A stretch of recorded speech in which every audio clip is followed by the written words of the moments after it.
I was among the few American reporters on the plane with President Sadat, and I asked if he would agree to do an interview from Jerusalem with Prime Minister Begin. Yes, he said, but not with the Prime Minister, alone. Still, when he got to Jerusalem, he changed his mind, and the next day, Sunday, November 20th, 1977, President Anwar Assadat and Prime Minister Begin sat down together, the first time an Egyptian and Israeli leader had ever done so.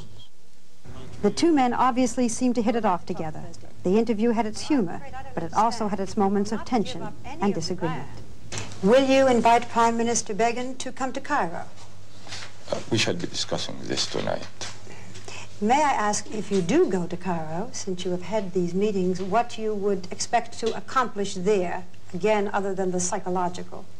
No, we shall continue. I think we shall lay the foundation here in Jerusalem tonight and tomorrow. I think we started even yesterday night for serious, frank negotiations about all the outstanding problems. And then, if the President is gracious enough to invite me to Cairo, we shall continue that. Really? I'm planning to invite him to Sinai. Thank you, sir. To who? Sinai. Well, I invite you. After that, there were many interviews with President Sadat and Prime Minister Begin, but never again together.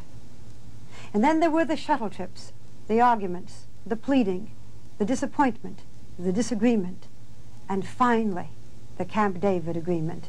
At long last, peace. A euphoric President Sadat joined with Prime Minister Begin and President Jimmy Carter in signing the agreement. Just hours after that signing, we met with President Sadat. It had been a glorious day, but he was already being criticized by his enemies. Mr. President, you have just shortly come from the signing, from that historic time of your life. How do you feel now, sir, if you had to describe it in one emotion? Well, as I have already stated, it is the happiest day of my life.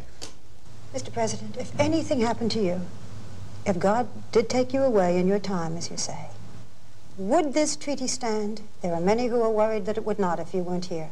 Well, I don't agree to this, you know. For instance, in my country, I'm not a dictator. I have the vice president, I have the prime minister, we have our cabinet, we have our parliament. We are a country of institutions. It is not my word. Do you worry about your life? Not at all. Never, never. I am a believer, and I believe no one will take 1 hour of my life if God doesn't agree to this. Today, for Anwar Sadat, that hour came.